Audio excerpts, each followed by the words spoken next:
बोलो श्री राम जी सरकार की जय। बोलो लक्ष्मण जी महाराज की जय। बोलो हनुमंत जी महाराज की जय। श्री राम जय जय राम। श्री राम जय जय राम। श्री राम जय जय राम। श्री राम जय जय राम। बोलो राम जी सरकार की जय। हम जो भी हमारे धर्म प्राण महापुरुष सज्जन हैं, जो लोग हमारी कथा श्रवण कर रहे हैं, उन सभी लोगों को हमारा बहुत बहुत साधुवाद। और इस कथा के माध्यम से हम सभी लोगों से ये कहना चाह रहे हैं कि चाहे पूरे दिन आप कुछ भी काम करें, लेकिन सुबह प्रातः नित्य कर्म निवृत्त होने के बाद में प्रभु श्री राम जी सरकार के और हनुमंत जी लाल के, जो आज हमारे कलयुग के आधार हैं, कलयुग के सरकार है हनुमंत लाल जी, इनके चरण में अवश्य कुछ समय व्यतीत करें। इनका नाम जब हवन प्रत्येक व्यक्ति को हमेशा करना चाहिए। और यही हमारा कलयुग के आधार है, कलयुग के सरकार है। और धन तो हम सभी लोग बहुत संग्रहित करते हैं, काफी धन इकट्ठा करते हैं, पर धन साथ में नहीं जाता है। साथ क्या जाता है? कबीरा सब जग निर्धना, धनवंता नहीं कोई। धनवंता ते जानिए, जगो राम नाम धन होय। भैया राम नाम का धन संग्रहित करें, यही हमारे कर्म बनाते हैं और यही हमारे मोक्ष में काम आएगा। और बाकी तो कुछ भी नहीं, सब मिथ्या है, सब झूठा है। जिस संतान को हम लोग उत्पन्न करते हैं, जिसके लिए हम लोग रात दिन एक कर देते हैं, कमाने में महल भवन निर्माण करते हैं, तो सोचो जरा कि जब ये हमारा महल, जिसमें हमारे प्राण बसते हैं, हमारी आत्मा बसती, जब ये महल हमको छोड़ के जाना है, तो ये महल किस काम का है? सभी लोग जानते हैं, फिर भी जान करके भी हम लोग उसी में लग जाते हैं, व्यसन में पड़े रहते हैं। तो व्यसन कोई ना करे, प्रभु श्री राम जी के चरणों में अपना अनुग्रह रखे। और वही हमारे मूलाधार है, वही आधार है, और वही सच्चे हैं, वही सच्ची सरकार है। बोलो श्री राम जी सरकार की जय। और आइए कथा में श्री वाल्मीकि रामायण के 38वें सर्ग में महर्षि विश्वामित्र जी श्री राम जी को कथा सुना रहे हैं। राम जी को ये प्रसंग सुना रहे हैं, कह रहे हैं कि राजा सगर के पुत्रों की उत्पत्ति कैसे हुई है। तो ये प्रसंग आप लोग श्रवण करें। तो ये विश्वामित्र जी सुना रहे हैं राम जी सरकार को। और बहुत पहले की बात है कि अयोध्या में सगर नाम से प्रसिद्ध एक महान धर्मात्मा राजा हुए थे। उनका नाम सगर था और उनके कोई संतान, कोई पुत्र नहीं था। तो पुत्र के लिए बड़ा ही परेशान होते हैं कि हमारे पुत्र कैसे हो। और उनके दो पत्नियां थी, दो रानियां थी उनके। जो ज्येष्ठ रानी थी, बड़ी रानी थी, बड़ी धर्मात्मा और धर्मशील थी और सदाचारी थी। और वो विदर्भ राजकुमारी केसनी राजा सगर की ज्येष्ठ पत्नी थी। वह बड़ी धर्मात्मा और यज्ञ सत्यवादी थी। सगर की दूसरी पत्नी का नाम सुमति था। पहली थी ज्येष्ठ थी, वो केसनी थी, और दूसरी पत्नी का नाम था सुमति। वह अरिष्टनेमि कश्यप की पुत्री थी और गरुड़ की बड़ी बहन थी। महाराज सगर अपनी उन दोनों पत्नियों के साथ हिमालय पर्वत में जाकर के, और भृगु श्रवण नामक एक स्थान है पर्वत पर, वहां पर शिखर पर जो है भृगु महाराज वहां पर तपस्या करते थे। तो इसीलिए उस शिखर का नाम था भृगु श्रवण, उस स्थान का नाम था। तो वहां पर जाकर पहुंचे और इन्होंने दिव्य 100 वर्ष तक वहां पर तपस्या की महाराज भृगु की।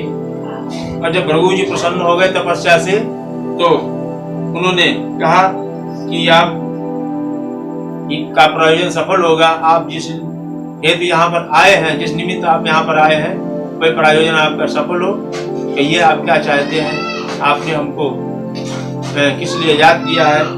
तो महाराज ने कहा कि हमारे कोई संतान नहीं है। तो उन्होंने कहा इसमें ऐसी क्या बात है, आप दोनों पत्नियों सहित मेरे यहाँ पर आए हैं, आपने तप किया है, तो आपकी तो अनेक संतान होंगी, पर आपकी दोनों पत्नियों के संतान होंगी, एक के सिर्फ एक ही संतान होगी जो आपका नाम और आपका वंश चलाएगी, और दूसरी पत्नी के 60,000 संतानें होंगी, 60,000 पुत्र होंगे। अब आप इसमें बताइए कि आप क्या चाहते हैं, आपकी पत्नी क्या चाहती है। तो महाराज सगर ने पत्नियों की बात उनसे कहा कि आप जो है क्या चाहती हैं।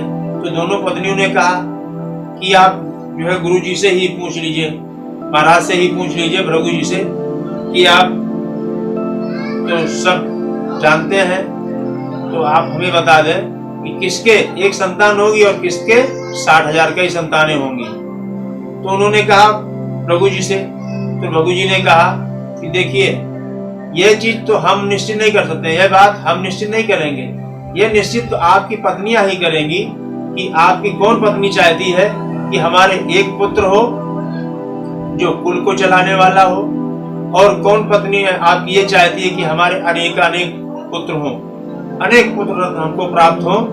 ये आपकी पत्नियों पर निर्भर करता है। तो पत्नियां ही अनायास कौतूहल भरी निगाह से रघु को देख करके कहने लगी कि महाराज आप बता दीजिए हमें से कौन से पत्नी के एक पुत्र होगा और कौन कई के कई होंगे। तो उन्होंने कहा देखिए मैं नहीं बता सकता हूं, अब ये आप बताएं। तो वो पत्नी जो है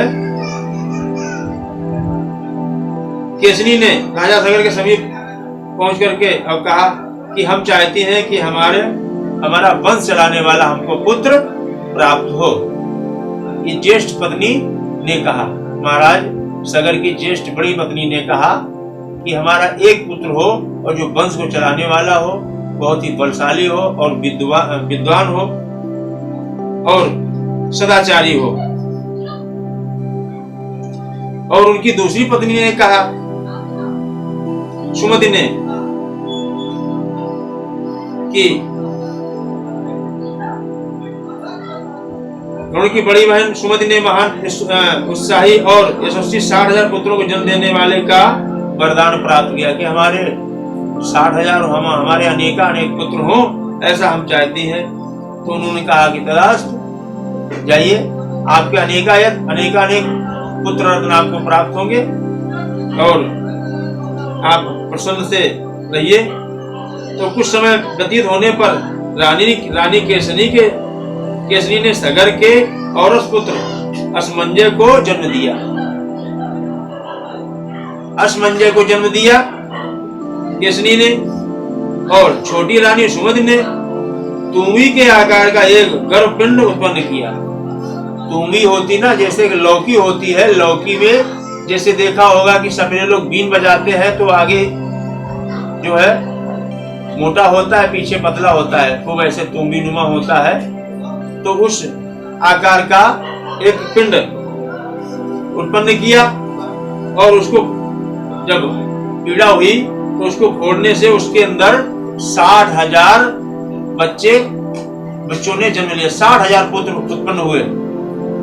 और उन्हें क्या किया गया, उन्हें घी से उभरे हुए घड़े में रख करके, और दाइयों ने उनका पालन पोषण किया। खूब घी से भरा हुआ घड़ जो पिंड था फोड़े, उसमें घी के भरे हुए घड़े में उनको डाल दिया गया, और सब दाइयां लग गई और धीरे धीरे उनको सिंचित करने लगी, और वो सभी पुत्र कुछ समय आने पर वो युवावस्था को प्राप्त हो गए। इस तरह दीर्घ काल के पश्चात राजा सगर के रूप और युवावस्था के सुशोभित होने पर 60,000 पुत्र जो है वो वयस्क हो गए, तैयार हो गए।